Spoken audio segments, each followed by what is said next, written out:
안녕하세요. BTX입니다. 오늘은 여호수아 2장을 살펴보겠습니다.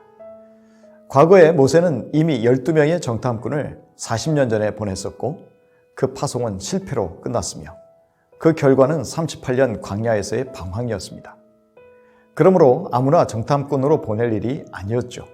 따라서 여호수아 본인이나 갈렙과 같이 믿음과 성령이 충만한 군인 둘을 선별하고 은밀하게 정탐꾼들을 여리고성으로 보냅니다. 이는 과거의 역사를 통해서 배운 교훈을 잊지 않는 지혜로운 모습이라 할 수 있습니다. 정탐의 목적은 다분히 적정을 살피는 것이었지만 그 속에 감추어진 하나님의 의도가 있었습니다. 그것은 적들이 이미 이스라엘 앞에서 패하였다는 것을 알게 하시려는 것이었습니다. 그리하여 여호수아를 비롯한 백성들에게 가나안 땅의 정복에 대한 확신을 주시려는 것이었습니다.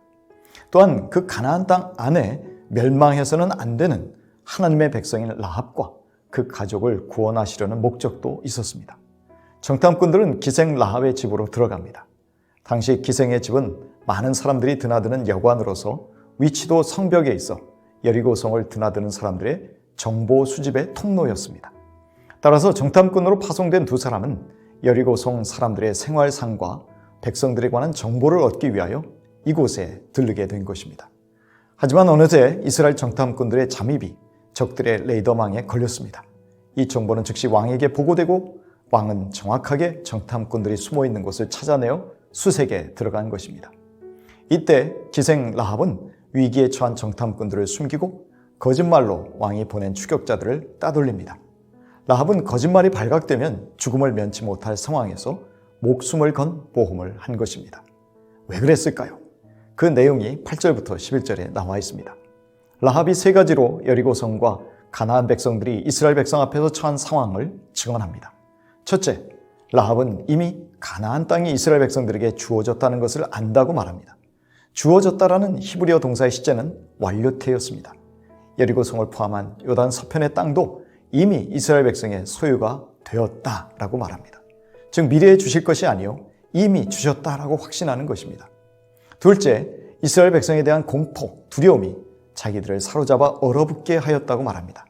셋째, 이 백성이 이스라엘 백성 때문에 녹았다고 말합니다. 즉 간담이 녹듯이 저들의 정신 상태가 완전히 실망하고 낙담해버린 상태여서 벌써 패배의식에 휩싸여 전의를 상실했다고 말합니다. 그러면 이렇게 가나안 백성이 싸우기도 전에 공포에 사로잡히고 전의를 상실한 이유는 무엇입니까? 첫째, 40년 전 출애굽 당시 하나님의 홍해를 가르시고 바닷 가운데 육지를 마른 땅이 되게 하셔서 그 위로 이스라엘 백성들을 건너게 하신 것을 들었기 때문이라고 말합니다. 40년 전에 행하신 하나님의 능력의 위대함 때문에 가나안 백성이 안절부절 못하고 낙담해버린 것입니다. 둘째, 이스라엘 백성들이 얼마 전에 요단 동편의 호전적인 아모리 족속들을 멸망시켰음을 들었기 때문이라고 말합니다. 이스라엘 백성들이 대단한 전투 실력에 다른 가나안 족속들은 싸울 엄두도 못 낼 정도가 되었다는 것이죠. 그러면서 라합은 여호와 하나님, 그분은 천지에 충만하신 유일하신 한 분 하나님이라고 고백합니다. 그래서 라합이 위험을 무릅쓰고 이스라엘의 두 정탐꾼들을 살려준 것입니다. 자기의 생명을 구원하려면 이 하나님을 믿어야 하고 붙잡아야 한다고 판단을 내린 것입니다. 이런 놀라운 신앙 고백을 한 기생 라합과 그 가족만이 여리고성이 무너질 때 구원받았는데 이 라합이 바로 다윗 왕가의 조상이 됩니다. 라합을 통해서 그 후손 다윗이 태어나고 메시아가 바로 이 다윗 왕가를 통해서 태어났습니다. 기생이요 창녀라고 불리우는 비천하고 약속의 백성으로 택함받지도 못했던 가나안 여인을 통해서 온 우주의 구원의 역사가 이루어지게 된 것이죠. 이처럼 라합은 하나님이 보시는 단 하나의 기준을 충족시켰는데요. 바로 여호와 하나님만이 생명의 구원자이심을 알고 믿고 그분께 매달린 것입니다. 그 하나님의 편에 서기 위해 위험도 무릅썼습니다.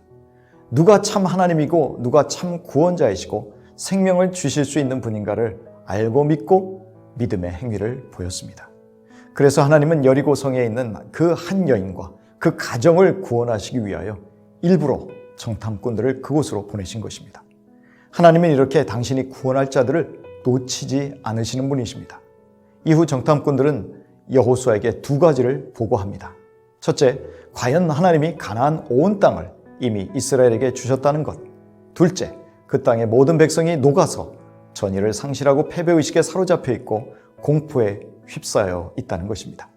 즉 싸우기도 전에 적들은 심리전에서 완전히 패배하였으니 이스라엘은 벌써 이긴 것이나 마찬가지라는 것이죠. 정탐꾼들의 보고는 희망과 승리에 대한 확신으로 가득 차 있습니다. 하나님은 당신의 약속의 말씀을 다시 한번 확인하게 하셨습니다. 그리고 이제는 승리의 열매를 거두어 나가기만 하면 된다는 것을 여호수아와 이스라엘에게 보여주고 싶으셨던 것입니다. 다시 말하면 승리가 보장된 전쟁임을 확인시키신 것입니다. 그런데 하나님은 이 중요한 정탐꾼 파송의 과정에서 한 사람과 그 가족을 구원하십니다. 바닷과 모래 속에서 작은 바늘을 찾아내듯이 하나님에 대한 고귀한 믿음을 가진 라합을 찾아내신 것입니다. 라합은 참 구원 얻을 믿음을 소유했음을 입술로 고백하였지만 그 믿음을 증명하기 위하여 정탐꾼들을 목숨 걸고 살려줍니다. 그렇게 라합의 믿음은 찐이었음을 행동으로 증명한 것입니다. 그래서 히브리서 11장의 믿음의 사람들 속에 당당히 그 이름을 올리고 있습니다. 히브리서 11장 31절입니다. 믿음으로 기생 라합은 정탐꾼들을 평안히 영접하였으므로 순종하지 아니한 자와 함께 멸망하지 아니하였도다. 야고보서 2장 25절입니다. 또 이와 같이 기생 라합이 사자들을 접대하여 다른 길로 나가게 할 때에 행함으로 의롭다 하심을 받은 것이 아니냐. 영혼 없는 몸이 죽은 것과 같이 행함이 없는 믿음은 죽은 것이니라. 우리의 믿음이 진실한지는 입술이 아닌 삶으로 증명될 수 있어야 합니다.